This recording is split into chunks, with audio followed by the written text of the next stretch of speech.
Creo que hace 3 semanas lo iba a dar. Se fue aplazando, y pues de alguna manera tenía que llegar. Y precisamente es un tema que pues vamos a aprender mucho como una viuda. Vamos a aprender cómo el Señor, a través del cuidado que ha tenido precisamente a mujeres en esta condición, nos enseña y nos muestra su misericordia para con la iglesia. Tenemos que comprender que todo lo que está plasmado en la Escritura pues tiene una sola finalidad. Primeramente, que conozcamos al Señor, que conozcamos a Jesucristo. Y ahí, al conocer de Él, pues vamos a conocer su misericordia, su cuidado, sus atributos. Y pues vamos a ponernos en las manos del Señor para que nos permita escuchar y pues expresar esta enseñanza para que sea de bendición para todos. Como una viuda. En el libro de Proverbios, en el capítulo 15, Proverbios 15:25, estoy leyendo la versión de Reina Valera actualizada. Dice: el Señor asolará la casa de los soberbios, pero afirmará la heredad de la viuda. Mire, es un versículo que parece que está en dos situaciones muy distintas, pero vamos a entender a través de la enseñanza la importancia de este versículo en cuanto al trato que el Señor da a ambas partes, ¿verdad? A los soberbios, a los orgullosos, a los que rechazan, a los que ofenden, a los que lastiman, y en este caso, pues a las personas que están en una posición de desamparo, una situación difícil. Mire, una condición muy desafortunada para cualquier esposo o esposa. Yo estoy hablando de esposos y esposas que sí se aman, que se quieren mucho, porque para algunos es hasta un alivio quedarse viudos, ¿verdad? Hasta lo están soñando, ¿verdad? Hasta lo están fraguando, y obviamente pues no estamos entre ellos. ¿Quiénes aman profundamente a su esposa, a su esposo? Pues están y dicen, no. Mire, hace rato estaba pensando, lo menos que queremos nosotros es que una de los que formamos el matrimonio pues se vaya en el sentido de irse con el Señor. Pero yo dije, ¿cómo es posible que a la hora que se está uno casando, de lo primero que se habla es de la muerte? ¿No se fijan que nos dicen hasta que la muerte los separe? Y ahí ya nos están hablando que va a haber muerte. Y yo dije, sí es cierto. Ya desde que está uno firmando ahí le están anunciando que algún día te vas a morir. Y bueno, eso ya lo sabemos. Pero es una condición desafortunada, mis hermanos. ¿Qué significa la viudez?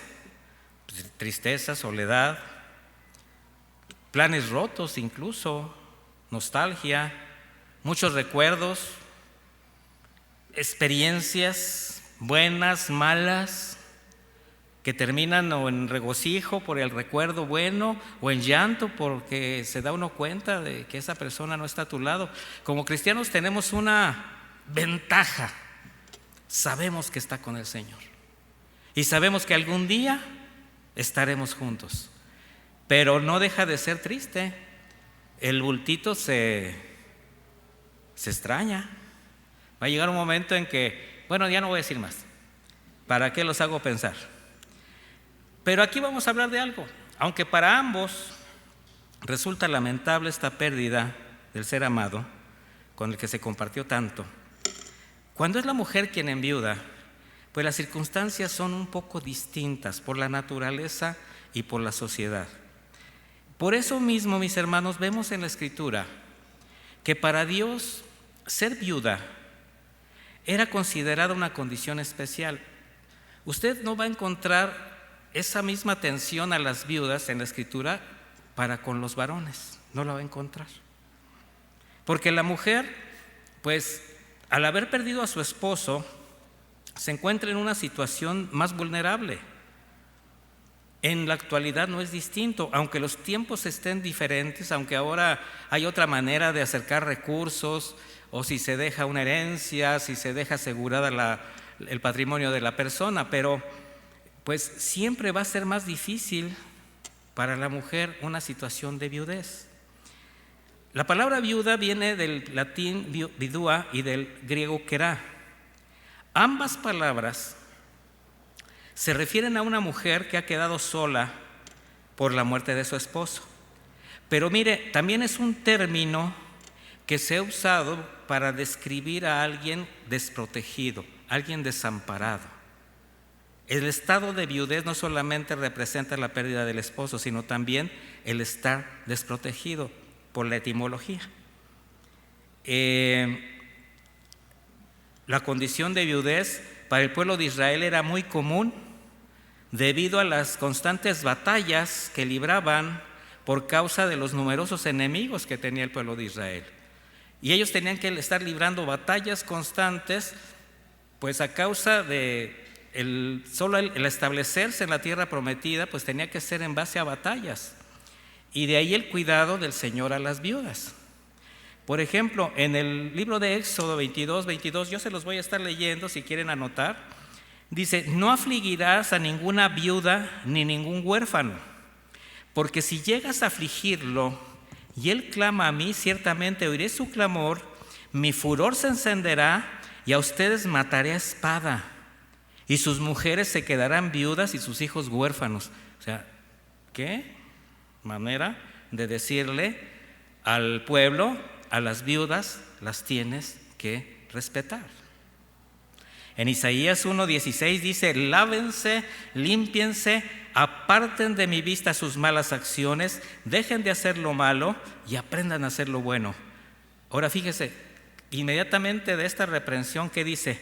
Busquen la justicia, reprendan a los opresores, o sea, exhíbanlos, hagan justicia a los huérfanos y defiendan los derechos de las viudas. Bueno, ya en los tiempos de Jesús, el Señor denunció constantemente a los malos ministros que, valiéndose de su posición como líderes espirituales, abusaban de la condición indefensa, de ese carácter confiado o de la misma fe de las viudas, buscando la manera de despojarlas de sus propiedades. En Mateo 23:14 les dice: ay de ustedes, escribas y fariseos hipócritas, porque devoran las casas de las viudas y como pretexto hacen largas oraciones, por esto será mayor su condenación.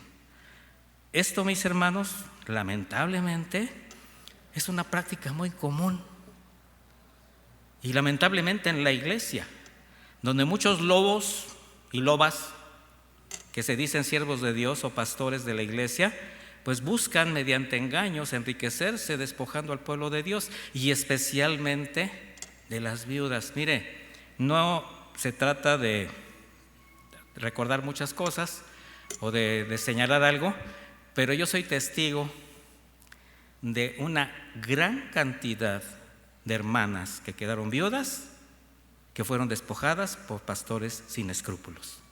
Así de simple. No sé si ustedes también han sido testigos de esto.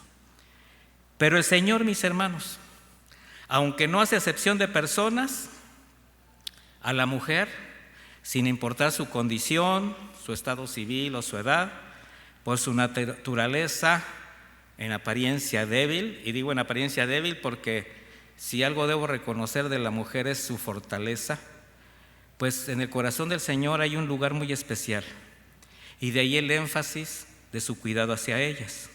Ahora, si notamos algo, mis hermanos, en la Escritura se hace una analogía de la iglesia que estableció a Jesucristo aquí en la tierra, siempre con algo que tiene que ver con la mujer, no con el varón.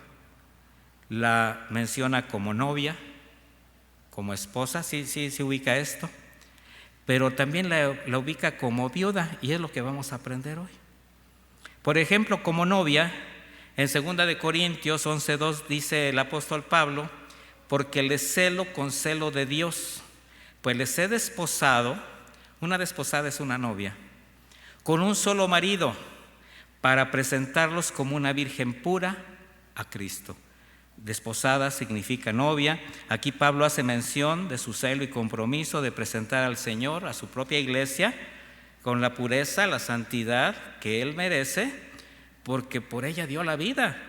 En Efesios 5:25, haciendo también una analogía con el matrimonio, el Señor dice a través de Pablo: esposos, amen a sus esposas, así como también Cristo amó a la iglesia y se entregó a sí mismo por ella, a fin de santificarla, habiéndola purificado en el lavamiento del agua con la palabra, para presentársela a sí mismo como una ¿qué?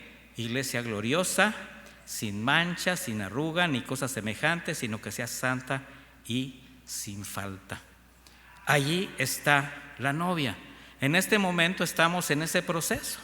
Somos la novia que se está embelleciendo para recibir al novio, al esposo que viene. El apóstol Juan, perdón, este no fue apóstol, ya me equivoqué, Juan Bautista. Juan Bautista siempre estuvo convencido del ministerio que le fue encomendado, que fue pues anunciar el camino del Señor. Y mire, tan estaba convencido de esto que cuando sus discípulos le dijeron en una ocasión: fíjate, Juan, que ahora la gente que venía contigo ahora está buscando a Jesús. Ahora vean la respuesta de Juan en Juan 3:26. Así, aquí dice así: fueron entonces a donde estaba Juan y le dijeron: Maestro, resulta que el que estaba contigo al otro lado del Jordán y de quien tú diste testimonio, o sea, a quien le dijo: este es el Cordero de Dios, ¿verdad? Bueno, dice, bautiza y todos acuden a él. Juan les respondió: nadie puede recibir nada si no le es dado del cielo. Ustedes mismos son mis testigos de que dije: yo no soy el Cristo, sino que he sido enviado delante de él. El que tiene la esposa, aquí ya la está mencionando como esposa, es el esposo. Mas el amigo del esposo que está a su lado y le oye, se goza grandemente de la voz del esposo. Así pues, mi gozo está cumplido. Mire, este versículo tiene mucha trascendencia. Esta es la primera ocasión en que se hace la analogía de Jesús como esposo, de quienes le seguían como esposa. Y Juan, ¿cómo se está mencionando? Como el amigo del esposo, el que preparaba el camino del Señor, pero también preparaba a la futura esposa. Lo voy a explicar de esta manera. Juan, al mencionarse como amigo del esposo, está revelando cómo él espiritualmente preparaba a la esposa mediante un pueblo que, al reconocer su condición delante de Dios y arrepentirse de su pecado, ocuparía un lugar a su lado por toda la eternidad. Ese era el bautizo de Juan. Para eso él usó un término conocido entre las costumbres de los judíos. Ser amigo del esposo era una posición de privilegio de quien gozaba de la absoluta confianza del novio, ya que era el responsable de todo lo relacionado cuando él se iba a casar, el día de su boda. ¿Cuál era el trabajo del amigo del esposo? Organizar la boda, desde el pedimento de la novia, la asignación de invitados, disponer la ceremonia, presidir el banquete, pendiente de que no faltara nada. Pero había algo bien importante: al concluir la celebración se tenía que dirigir a la cámara nupcial para asegurarse que todo estuviera completo, en orden, pero sobre todo mantenerla vigilada con mucha discreción para evitar la presencia de algún intruso. Ahora, solamente él podía estar ahí y abriría la puerta cuando escuchaba la voz del esposo. Él se anunciaba en medio de la oscuridad, y cuando el amigo identificaba la voz del esposo, se llenaba de gozo, porque sabía que su trabajo había concluido. Lo último que hacía era asegurarse de cerrar perfectamente la cámara nupcial, y entonces con toda discreción se retiraba, satisfecho de haber cumplido con el trabajo que le fue dado, debido a la confianza que se le tenía. Por eso dijo: mi gozo se ha cumplido. O sea, a este hombre, amigo del esposo, se le llamaba Shosben entre los judíos. Bueno, ya vimos cómo se menciona como novia, como esposa, pero vamos a ver la parte de la viuda. En cierta ocasión que los discípulos de Juan le hicieron una pregunta a Jesús, También él hace mención de la iglesia, pero ahora en una condición de viudez, aunque de manera temporal. En Mateo 9:14 dice de esta manera: los discípulos de Juan se le acercaron entonces y le preguntaron: ¿por qué nosotros y los fariseos ayunamos muchas veces y tus discípulos no? Jesús les respondió: ¿acaso los invitados a una boda pueden estar de luto mientras el esposo está con ellos? Claro que no. Pero vendrán días cuando el esposo les será quitado y entonces ayunarán. O sea, vendrán los días de luto. Jesús se identifica como el esposo, a sus discípulos como los invitados a la boda, en referencia a la iglesia que estaba por nacer, quienes ahora que lo tenían a su lado, pues eran tiempos de gozo, no era tiempo de estar tristes. Físicamente ellos tenían al esposo y no había lugar para estar triste. Ahora, solo imagine el gozo de caminar con Jesús, escuchar sus enseñanzas, ser testigo de sus milagros, pero un día el esposo les sería quitado y entonces habría necesidad de ayunar porque tendrían tiempos de luto. ¿Qué significa esto? Mire lo que dice el Evangelio de Juan en el capítulo 16, versículo 16. Juan 16, 16. Ahora les dice: un poquito y no me verán. De nuevo un poquito y me verán. Entonces algunos de sus discípulos se dijeron unos a otros: ¿qué significa esto que nos dice un poquito y no me verán? Y de nuevo un poquito y me verán, porque voy al Padre. Decían pues: ¿qué significado esto que dice un poquito? No entendemos qué está diciendo. Jesús comprendió que le querían preguntar y les dijo: preguntan entre ustedes que dije un poquito y no me verán, y de nuevo un poquito y me verán. De cierto les digo que ustedes llorarán y lamentarán, pero el mundo se alegrará. Ustedes tendrán angustia, pero su angustia se convertirá en gozo. Bueno, todo esto apuntaba ¿a qué?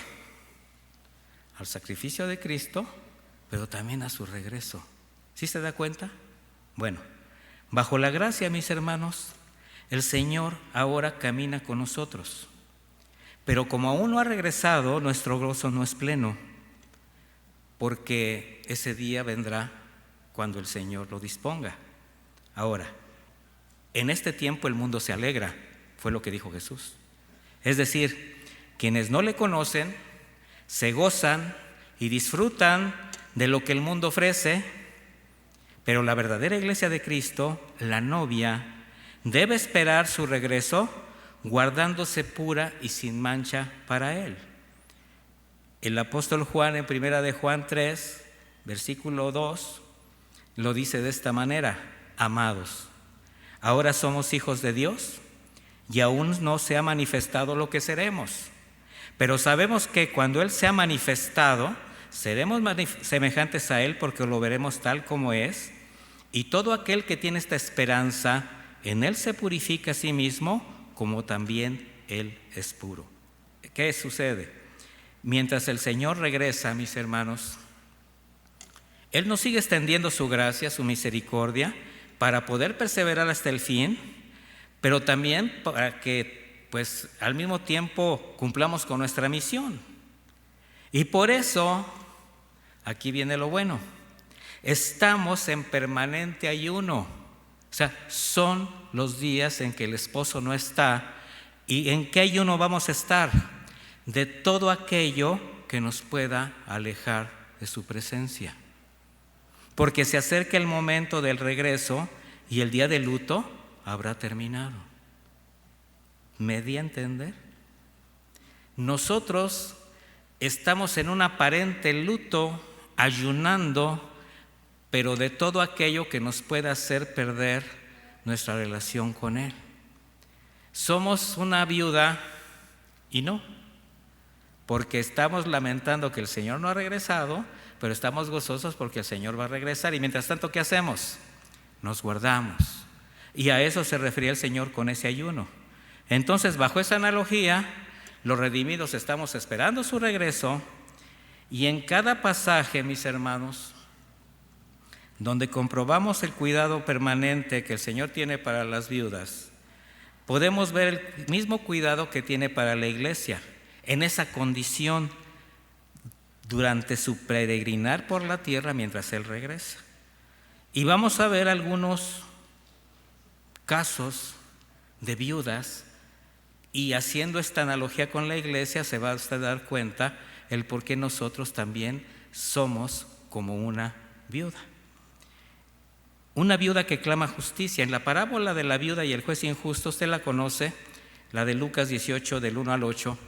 Pues esta mujer viuda es objeto de injusticia por parte de su adversario. O sea, había alguien que la estaba tratando de abusar, y bueno, ella fue a clamar insistentemente a un juez a que le hiciera justicia. Ahora, ¿este juez qué era? Injusto. Era un juez que no cumplía bien con su trabajo, o a lo mejor era un juez corrupto. Bueno, qué bueno que en la actualidad no hay. Lamentablemente para ella, el único recurso que tenía para recibir justicia, es decir, para esta mujer desamparada que estaba siendo abusada, la única esperanza de recibir justicia era por parte de un juez que ni amaba a Dios, ni temía, o sea, que ni temía a Dios, ni respetaba al hombre, porque así dice la Escritura. Un juez que no temía a Dios, que no respetaba al hombre, o sea, no respetaba las leyes. ¿Qué indica esto? Que esta mujer no tenía quien la respaldara. No había marido que la protegiera. Al estar ella clamando sola, entonces tampoco había hijos que la apoyaran. Pero jamás procuró, esto es lo importante, la solución por otros medios. ¿Por qué? Porque ella confiaba en Dios y sabía que podía contar con Él y en sus promesas. Ahí es donde podemos encontrar en el versículo, en Proverbios 15:25, lo que acabábamos de leer. El Señor asolará la casa de los soberbios, pero afirmará la heredad de las viudas. Ahora, los hijos de Dios, mis hermanos, los redimidos, ¿usted es redimido? ¿Es hijo de Dios? Bueno, como esa viuda, necesitamos tener esa convicción. ¿Cuál convicción? De confiar en la justicia de Dios. ¿Usted confía en Dios? ¿Y confía que el Señor está atento de las circunstancias por las que usted está pasando, aunque el mundo sea injusto? Bueno, como redimidos, mis hermanos, como quienes confiamos en Él, necesitamos tener esa confianza, aunque se lleguen a presentar las circunstancias más difíciles, sin la necesidad de actuar por cuenta propia o recurriendo a lo que el mundo recurre. ¿En cuántas ocasiones que ya usted como cristiano ha tenido la necesidad de defenderse, se ha podido defender a la mala, brincándose las leyes, haciendo las cosas como las hace el mundo? Allí es donde uno tiene que entrar con la integridad que el Señor espera de nosotros y la confianza. Mire, ¿sabe cuántas veces somos tentados a eso? Y se lo digo de manera muy personal. ¿Sabes qué? Es que esto lo puedes arreglar de esta manera bien fácil. Dale tanto al juez, dale tanto a este abogado, dale tanto, y se te arregla el problema, pero así. A mí me lo llegaron a ofrecer algunas personas para asuntos personales y para asuntos de la iglesia. Y lo más lamentable es que la recomendación venía de otros pastores. Yo, ¿pero cómo? No, es que te lo va a arreglar así. Espérate, es que no es así. Bueno, como esa viuda, ¿a quién tenemos que apelar, mis hermanos? A la justicia de Dios. Dice Romanos 8:32, el que no escatimó a su propio Hijo, sino que lo entregó por todos nosotros, ¿cómo no nos dará gratuitamente también con Él todas las cosas? Y todas las cosas representan, mis hermanos, todo aquello que está dentro de su mano y que el Señor sabe cómo usar, pero también prueba nuestra fe, también prueba nuestra paciencia. quienes confían y buscan la justicia de Dios forman parte de ese remanente de hombres y mujeres fieles que en toda generación el Señor se ha reservado, que no doblan la rodilla delante de los dioses del mundo. Y ese es el papel de la iglesia. Porque mire, conocemos las maquinaciones del enemigo. Entonces no podemos permitir que sus agresiones, que sus hostigamientos nos hagan dudar primero, de la fidelidad de Dios. Segundo, de que tenemos pues si no es el derecho ganado por cuenta propia, sí el derecho ganado por Cristo de acercarnos confiadamente al trono de la gracia para hallar gracia y el oportuno socorro. De manera que en la actitud de esta viuda, ¿qué es lo que vemos? A una mujer que buscó la justicia con un juez puesto como autoridad, pero no hizo otra cosa más que confiar en que Dios finalmente tocara el corazón de ese juez. ¿Qué fue lo que hizo que ese juez finalmente atendiera la necesidad de la viuda? La perseverancia de la viuda. La viuda no recurrió a otro juez, no recurrió a un amigo, no le dijo quédate con la mitad de mi herencia, solamente perseveraba en que le hiciera justicia. ¿Y el Señor qué hizo?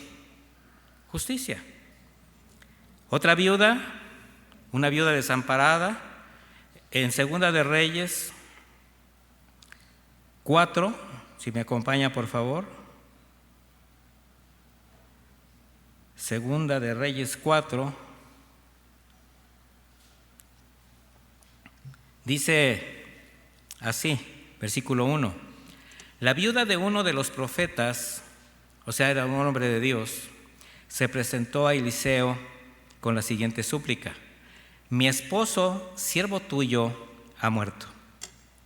Tú bien sabes que él era temeroso del Señor, pero nuestro acreedor ha venido ahora y quiere llevarse a mis 2 hijos para venderlos como esclavos. Mire, de acuerdo al pasaje, esta mujer era la esposa de un profeta y seguramente conocido de Eliseo, quizás hasta compañero suyo, que desafortunadamente murió dejando a su familia con una deuda impagable.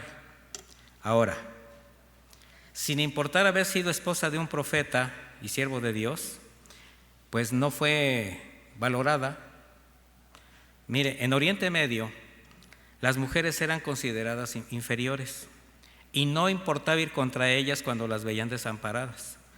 De acuerdo a la ley, un acreedor tenía derecho a reclamar a los hijos de su deudor si éste hubiera fallecido, con la potestad de hacerles servir como esclavos a él mismo hasta el año de jubileo en que serían liberados, o venderlos para saldar su cuenta. Por eso cuando muere este esposo, el acreedor va con la viuda a llevarse a sus hijos. Así que la situación de la viuda era grave. ¿Por qué? Porque además de su pobreza, los únicos que podían ayudarle eran sus hijos, y quedaría como totalmente desamparada. ¿Qué hizo la viuda? Buscó a Eliseo, a quien reconocía como hombre justo, como profeta de Dios. Y aquí vemos un principio, que cuando nos llegan las aflicciones, lo primero que debemos hacer, ¿qué es, mis hermanos? Acudir a Dios. Recordemos que en aquella época el Señor hablaba por medio de sus profetas. Bajo la gracia sabemos que nos podemos acercar al Señor mediante la oración, el estudio, pero también, mis hermanos, está la búsqueda práctica del consejo, y esto es a través de los siervos que el Señor ha establecido para esa función. Estoy hablando pues de los pastores. Y para esta mujer la situación era tan crítica porque la decisión que tuvo no era otra más que ir a buscar a un hombre de Dios para que pudiera interceder por ella. Y eso es algo que tenemos que tener bien claro. Se da que,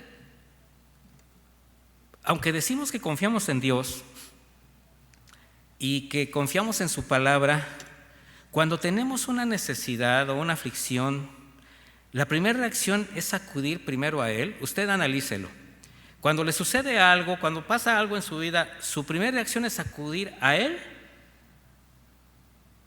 buscar su consejo a través de la autoridad espiritual que el Señor ha establecido, buscar ese consejo con el ánimo de recibirlo y obedecerlo. Bueno, eso en teoría tendría que ser. La situación es si lo hacemos, porque normalmente, mis hermanos, somos muy fáciles de querer obrar por nuestra cuenta, o si buscamos el consejo, si no está de acuerdo a las expectativas personales, optar por hacer la voluntad propia, hasta tratando de espiritualizar la decisión, decir, no, es que pues yo he orado y Dios me dijo y Dios me habló, y cuando dicen eso ya uno, aunque dé el consejo, ya no puede hacer otra cosa. ¿Y qué cree que puedo hacer yo si alguien me pide un consejo? Le digo el consejo bíblico, le digo, pues la palabra dice esto, mi hermano. Y si me dice, no, pero es que a mí Dios me dijo esto, ¿qué cree que le puedo decir yo? Pues ya nada, pues si Dios te dijo, ya no sé cuál Dios se lo diría, ¿verdad? Pero él ya se lo dijo a Dios. Bueno, esta viuda creyó que quien podía ayudarla era Eliseo. ¿Por qué? Porque era profeta de Dios y no se equivocó. De inmediato, movido a misericordia, la ayuda y le dice, ¿en qué te puedo ayudar? Dime qué tienes en casa. Vemos la disposición de Eliseo de ser atento. No la juzgó por la deuda, no la juzgó por la condición, simplemente le dijo, y ella le dice, esta sierva tuya no tiene en casa más que una vasija de aceite. La viuda le declara su situación, no le oculta nada. Y bueno, ¿cómo estaría la situación de la mujer que ya nada más le quedaba una vasija de aceite? Probablemente ya había vendido muchas cosas, le quedaba lo básico. Lo básico para ellos era el aceite, porque pues en aquella época se usaba para alumbrarse, para cocinar o como medicina. Eliseo le dice, ve y pide a tus vecinos que te presten vasijas vacías, todas las que puedas conseguir. Entra a tu casa, enciérrate con tus hijos, echa aceite en todas las vasijas y ve apartándolas conforme las vayas llenando. Mire, en ocasiones Dios prueba la fe de los hijos con instrucciones que pueden parecer extrañas, pero lo que sí le puedo decir es que jamás irán en contra de su palabra. ¿Alguno de ustedes ha recibido alguna situación extraña donde piensa que ya las cosas no van a funcionar y el Señor saca una solución? Bueno, así es su carácter. Eliseo lo hace. Era evidente que una sola vasija no podía llenar las demás, pero bueno, para el Señor no está nada limitado. Y cuando haya un propósito en su corazón, ¿qué cree que va a suceder? Pues lo que Dios quiera. La viuda se fue a su casa y conforme iban trayendo las vasijas, ella las iba llenando. Ahora imagine ya el contexto de la historia. Imagine a la viuda y a sus hijos corriendo de casa en casa por las calles pidiendo vasijas.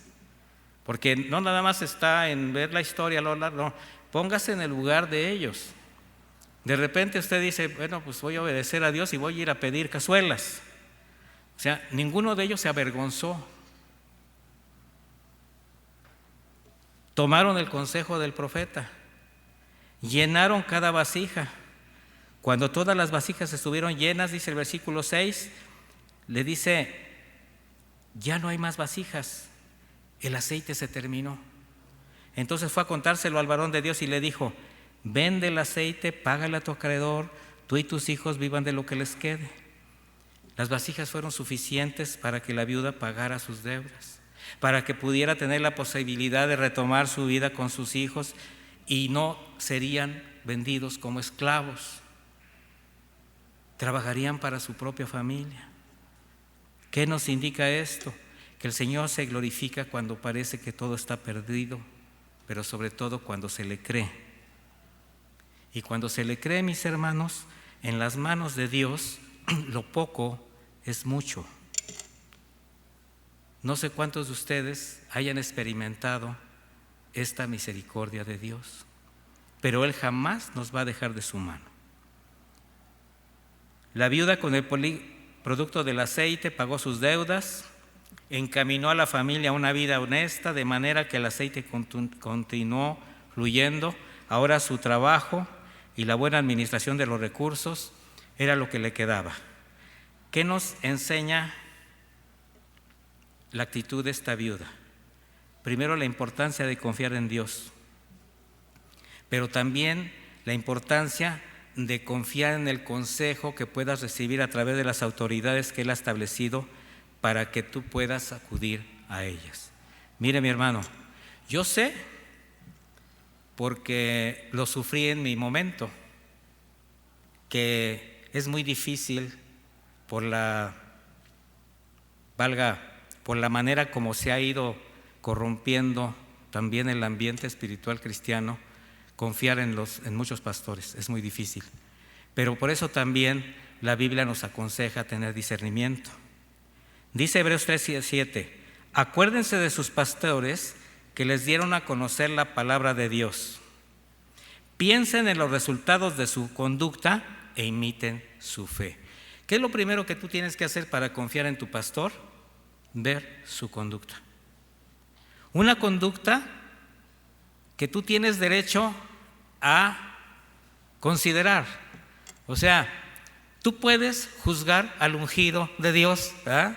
Lo estoy diciendo con sarcasmo, porque muchos en el propio dicen, no juzgues al ungido de Dios. Sí, en primera no somos ungidos, somos siervos. Y sí, júzganos.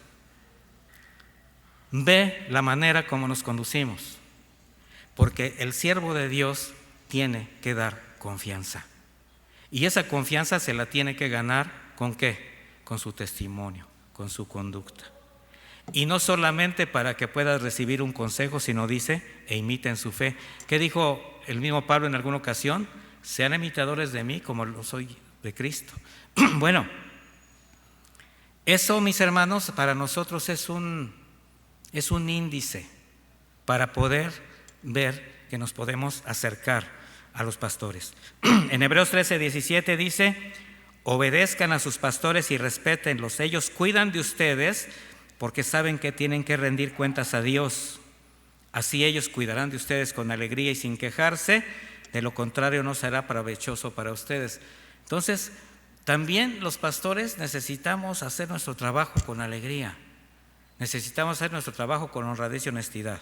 Entonces, la viuda se encontraba en una situación desesperada, pero mantuvo su fe en Dios, se sujetó a su orden y bueno, mis hermanos, ¿qué aprendemos de esta viuda?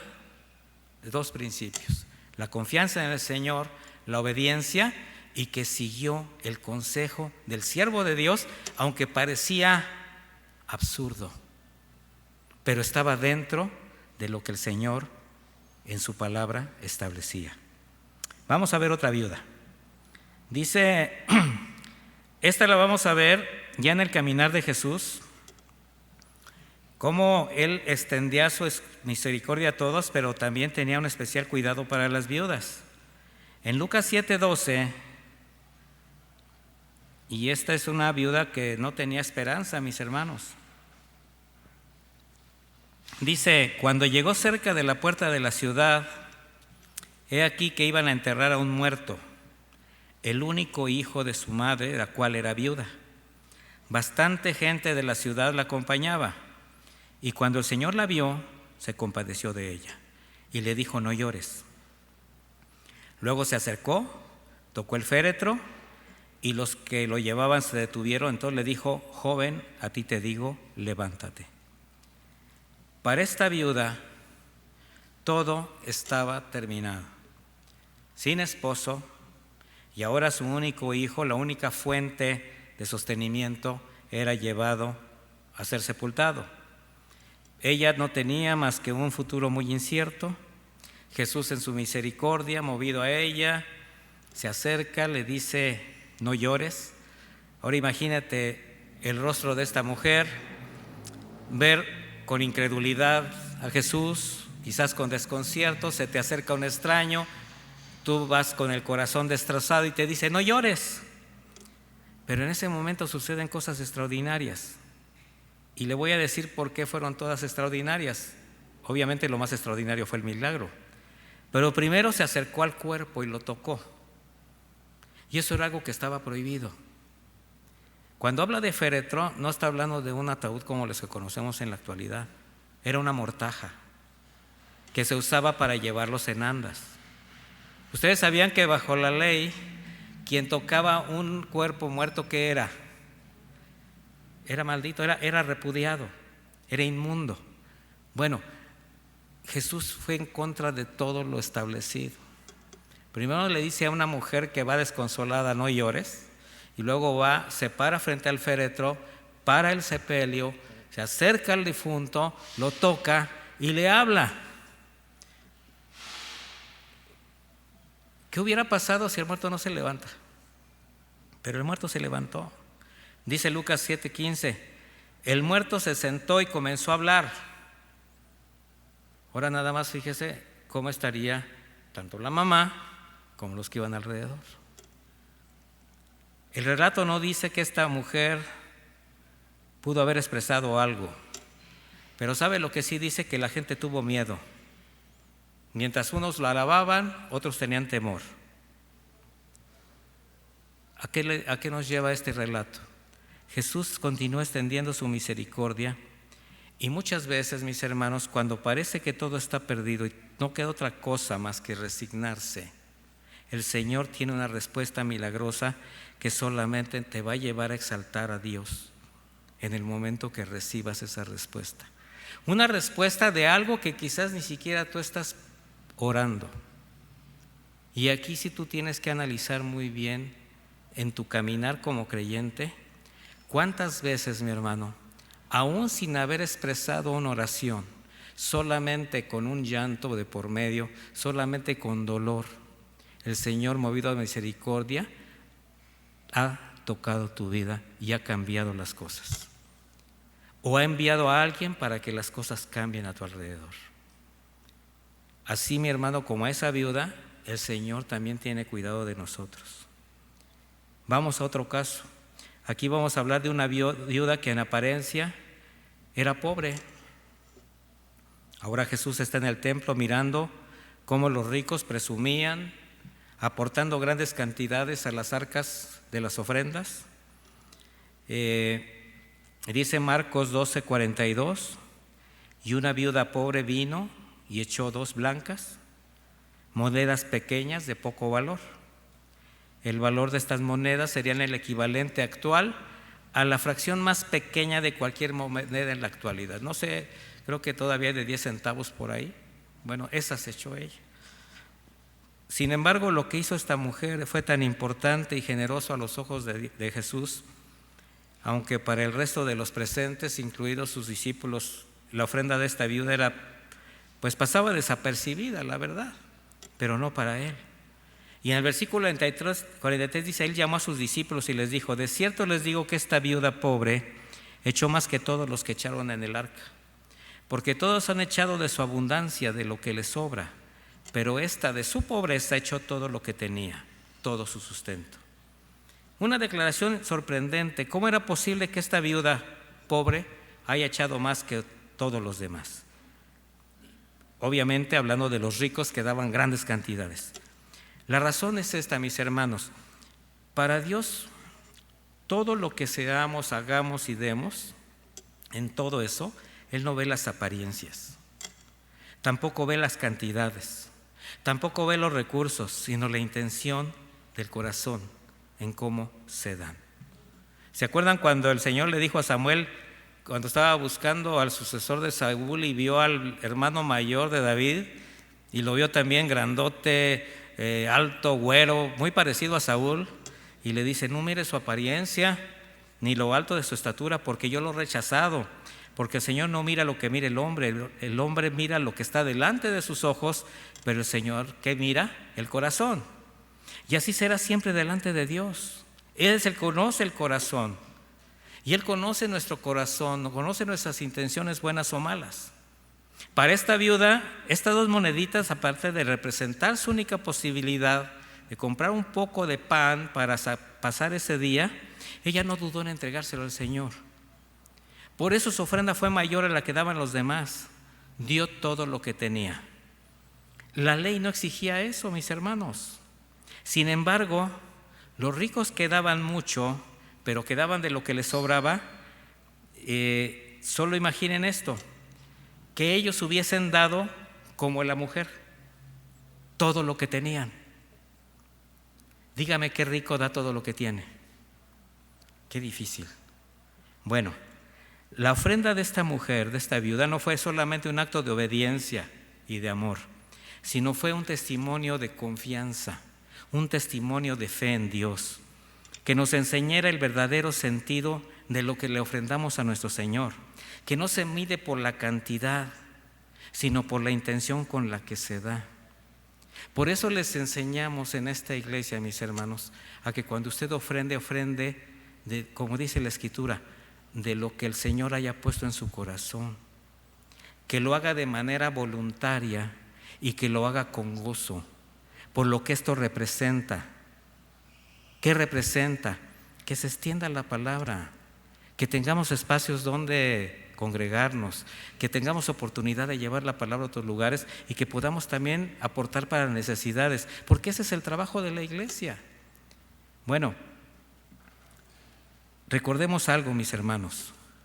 Una ofrenda al Señor, la que sea, es un sacrificio. Y al Señor, cuando nosotros le ofrendamos algo, sea con nuestros bienes, con nuestro servicio, con nuestra obediencia, esto representa un sacrificio vivo, pues que puede ser representada de muchas maneras, porque estamos poniendo nuestra confianza en Él. Es un acto de adoración, es un acto de obediencia, es testimonio de nuestra fe. No podemos dudar en ningún momento que el Señor tuvo cuidado de esta viuda. Ella dio todo lo que tenía, de manera voluntaria, no por obligación, no bajo presión, mucho menos para presumir o llamar la atención, pero sí captó la atención de Jesús. Dios mira nuestro corazón. Por eso, si antes de presentar una ofrenda, de la índola que sea, mis hermanos, una ofrenda que venga de parte de ti para honrar a tu Señor, y si tú en tu corazón todavía no te has puesto a cuentas, si tú todavía tienes algo ahí que te esté lastrando, que te esté lacerando, pues necesitas, mi hermano, poner primero esto en el altar del sacrificio. Necesitas primero recurrir a la limpieza del corazón, a, limpiar nuestras intenciones, porque de lo contrario, todo va a ser como lo que los ricos daban. Se oía muy bien, se veía bien. ¿Sabe por qué le llamaban las arcas? Estas tenían un cuerno que conforme se iba echando las monedas, se extendía el ruido. Y ahí era para que la gente se diera cuenta de la cantidad de dinero que se daba. Era como magnificar el sonido. Entonces imagínense cómo llegaban con sus monedotas. ¿Cómo se escucharía la ofrenda de la viuda? Pero para el Señor, ¿qué fue? Mucho mayor. Por tanto, dice Mateo 5:23, si has traído otra ofrenda al altar y ahí te acuerdas que tu hermano tiene algo contra ti, deja tu ofrenda ahí delante del altar. Reconcíliate primero con tu hermano, vuelve y ofrece tu ofrenda. ¿Por qué? Señor, si quiere que ofrendes, si quiere que le des de ti, quiere que le des tu servicio, quiere que le ofrendes tu corazón. Pero ¿qué quiere primero? Que tu corazón esté limpio, que tu corazón esté sano. Entonces el hecho de que esta viuda entregara todo su sustento implicaba que confiaba, que dependía enteramente de Dios, pero que su corazón estaba limpio. De ahí la exaltación de Jesús. ¿Qué nos enseña esta viuda pobre? Que si bien Dios se agrada de nuestra ofrenda, lo que realmente desea es nuestro corazón, porque fue su obediencia y su confianza lo que hizo especial su ofrenda. Y voy a terminar con una viuda muy amada. La pregunta es, ¿se puede usted imaginar cómo fue Jesús como hijo? Ya en la carne. ¿Cómo debió haber amado a María, su mamá física? Quizás más de lo que cualquiera de nosotros ha amado a su propia mamá. Y aunque no lo dice la Escritura, todo indica que María enviudó relativamente joven, quedando con varios hijos pequeños que mantener. Jesús era el hermano mayor y seguramente con su trabajo como carpintero le ayudó a sacar delante a sus hermanos. Esto lo dice la Escritura, no lo digo yo. Marcos 6:1 dice: de ahí Jesús fue a su tierra, y sus discípulos lo siguieron. Cuando llegó el día de reposo, comenzó a enseñar en la sinagoga. Al escuchar a Jesús, muchos se preguntaban admirados: ¿de dónde sabe todo esto? ¿Qué clase de sabiduría ha recibido? ¿Cómo es que con sus manos puede hacer estos milagros? ¿Acaso no es este el carpintero, hijo de María y hermano de Jacobo, de Judas, de José y de Simón? ¿Acaso no están sus hermanas aquí entre nosotros? Y les resultaba muy difícil entender. Mire, cuando Jesús comenzó su ministerio para ir a predicar el Evangelio, cumplir el propósito por el que vino a este mundo, aunque sus hermanos ya eran mayores, por alguna causa, a punto de morir, todavía tuvo que ver por ella. Para Jesús debió haber sido muy difícil ver a su madre física, presenciar su muerte, porque ahí fue donde expresa en Juan 19:26, dice: cuando Jesús vio a su madre y al discípulo a quien le amaba, que estaba presente, dijo a su madre: mujer, he ahí a tu hijo. Y dijo a su discípulo: he ahí tu madre. Desde aquella hora el discípulo la recibió en su casa. ¿Se puede usted imaginar el amor de Jesús por ella, quien era viuda, que estaba a punto él de entregar el espíritu? Y bueno, tuvo cuidado de ella. ¿Cuántos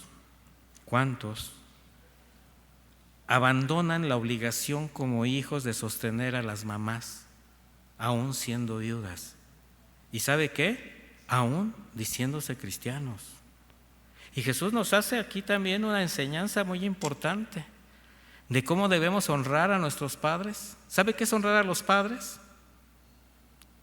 Cuando estamos en casa, obedecerlos, estamos bajo su techo. Y cuando estamos fuera de la casa, cuando ya hicimos nuestra vida, cuando ya tenemos nuestra propia familia, honrarlos es ver por ellos. Ya tenemos nuestra propia familia, ya tenemos nuestras propias obligaciones, pero no podemos evitar el ver por ellos y honrarles hasta el día que partan. ¿Por qué? Porque son nuestros padres. ¿Qué dijo? ¿Cómo dice el mandamiento? Honra a tu padre y a tu madre, ¿para qué? Para que tengas larga vida, para que te vaya bien. Bueno, para concluir, mis hermanos, ¿qué tuvieron en común cada una de estas viudas? Que fueron mujeres desamparadas, abusadas, tratadas injustamente, menospreciadas. La iglesia, la verdadera, la que está esperando el regreso de su amado esposo. En este tiempo, mis hermanos, es perseguida, es abusada, es tratada injustamente, es menospreciada. Pero ¿sabe qué? Es bienaventurada. Mateo 5:10: bienaventurados los que padecen persecución por causa de la justicia, porque de ellos es ¿el qué? El reino de los cielos.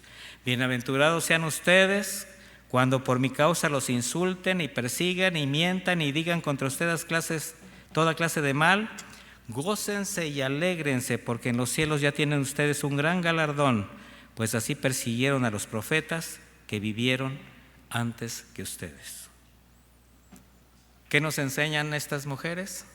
Que los redimidos, como una viuda, debemos conducirnos con la confianza, la obediencia, la honestidad hacia Dios hasta el regreso de nuestro reencuentro con el Señor. Jesús, después de haberles dicho un poquito y no estaré con ustedes, en Juan 16:22 termina con esto: también ustedes, por cierto, tienen angustia ahora, pero yo los veré otra vez. Y se gozará mucho su corazón, y nadie les quitará su gozo. ¿Quién te puede quitar tu gozo, mi hermano? Pero todavía un poquito, mi hermano. Y mientras tanto, como una viuda, sin importar lo que pueda suceder, sin importar lo que venga, sin importar lo que hayas pasado y lo que seguramente sucederá, ¿cómo tienes que sostenerte? Con la confianza, obedeciendo, confiando en que tu Señor tendrá cuidado de ti. Acompáñame a hacer una oración, por favor.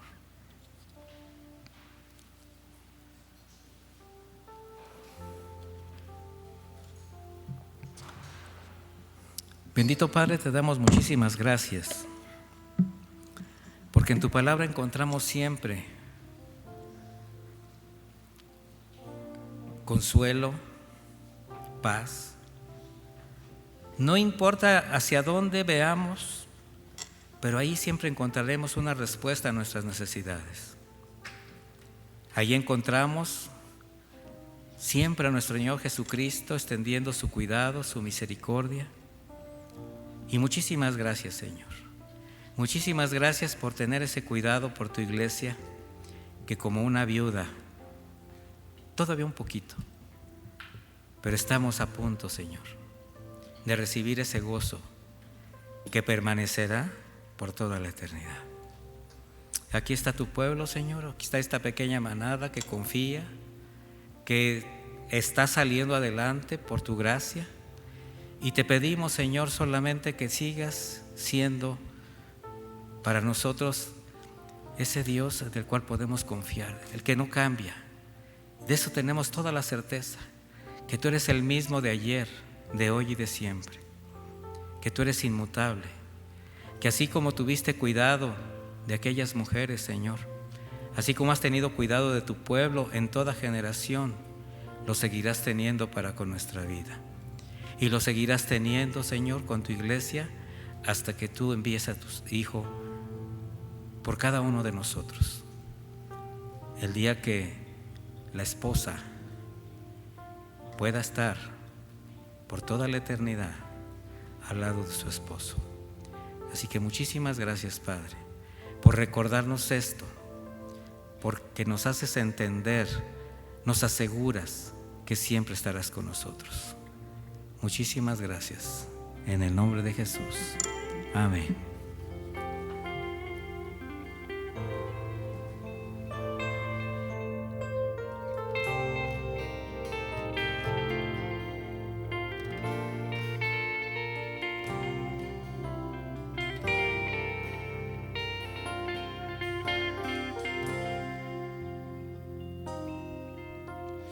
Tú eres mi Dios, tú eres mi Rey, justo y verdadero, tú eres fiel.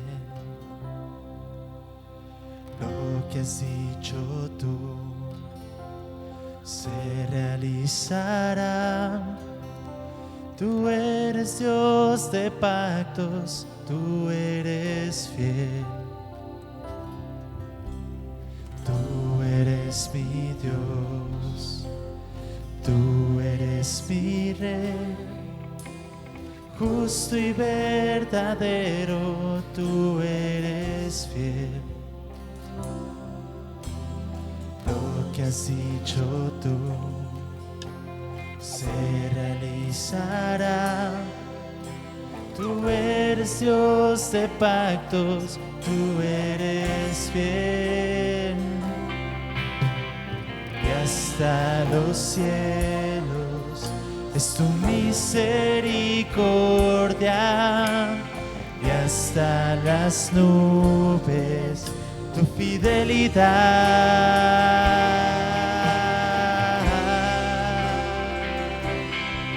Tú eres Dios de pactos, tú permaneces fiel y cumples tus promesas, pues tu amor eterno es desde ahora y para siempre. En ti yo confiaré, aunque todo se termine, tu palabra eterna es. Tú eres Dios de pactos, tú eres fiel.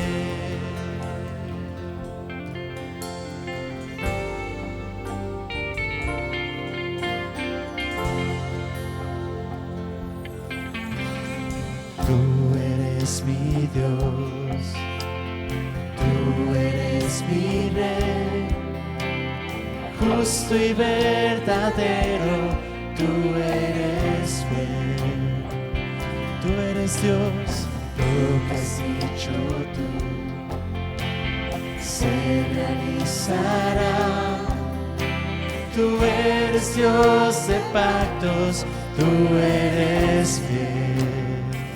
Tú eres mi Dios, tú eres mi Dios, eres mi Rey, tú eres mi Rey, justo y verdadero, tú eres fiel, tú eres fiel. Lo que has dicho tú se realizará. Tú eres Dios de pactos, tú eres fiel. Que hasta los cielos es tu misericordia,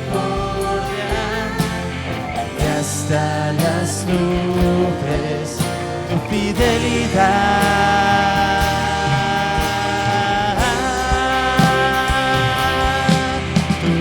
Dios de pactos, tú permaneces fiel y cumples tus promesas, pues tu amor eterno es.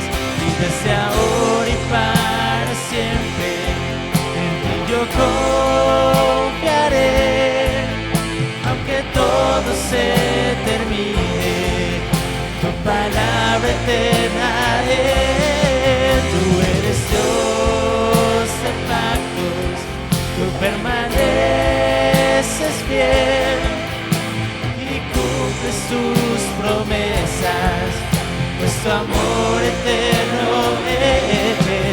Y desde ahora y para siempre en ti yo confiaré, aunque todo se termine, tu palabra eterna es.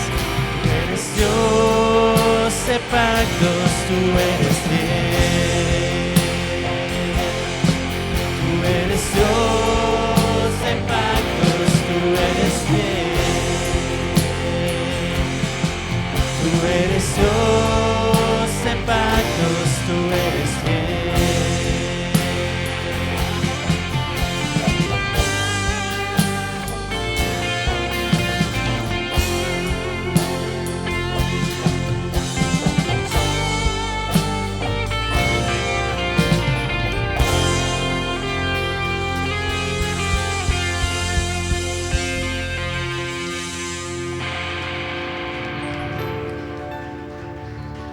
Gracias, Señor, porque tú eres ese Dios de pacto que vendrá por su iglesia. En tu presencia y plenitud de gozo, delicias a tu diestra. Fuera de ti para mí no hay bien. Eres mi Dios, mi alma te anhela.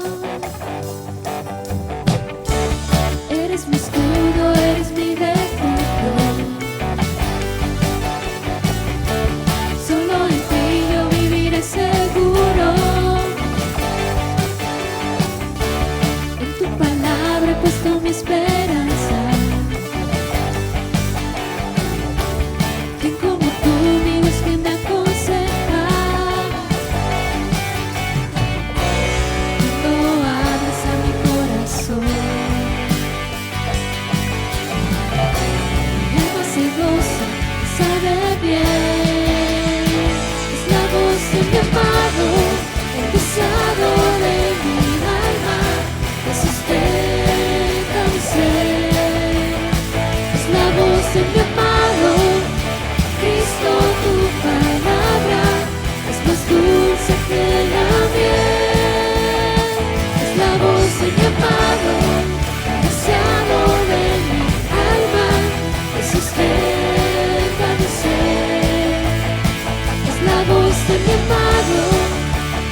tu presencia y plenitud de gozo.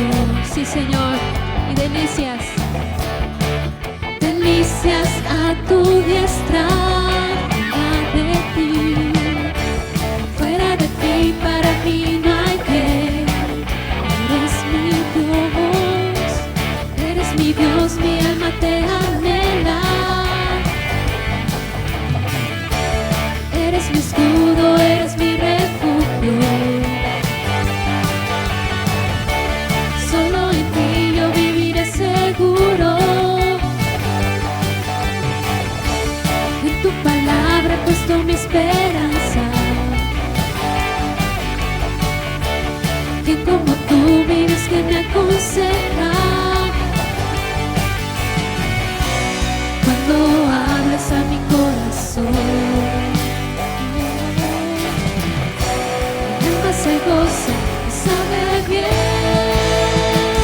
La voz de mi amado, el deseado de mi alma, me sustenta mi ser. Es la voz de mi amado, Cristo, tu palabra es más dulce que la miel. Es la voz de mi amado, el deseado de mi alma, que sustenta mi ser.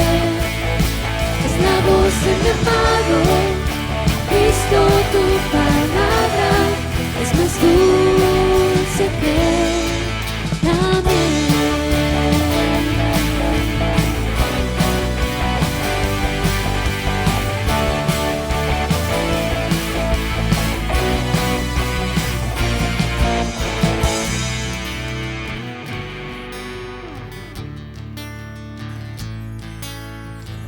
Cuando escucho tu voz me alegro, tus palabras de amor me afirman, tus promesas me dan aliento, tu verdad me hace libre. Cuando escucho tu voz me alegro, tus palabras de amor me afirman, tus promesas me dan aliento, tu verdad me hace libre. Cuando escucho tu voz me alegro, tus palabras de amor me afirman, tus promesas me dan aliento, tu verdad me hace libre. Cuando escucho tu voz me alegro, tus palabras de amor me afirman, tus promesas me dan aliento, tu verdad me hace libre. Es la voz de mi amado, el deseado de mi alma, que sustenta mi ser. Es la voz de mi amado, Cristo, tu palabra es más dulce que la miel. Es la voz de mi amado, el deseado de mi alma, que sustenta mi ser. Es la voz de mi amado, Cristo, tu palabra es más dulce que la miel, más dulce que la miel.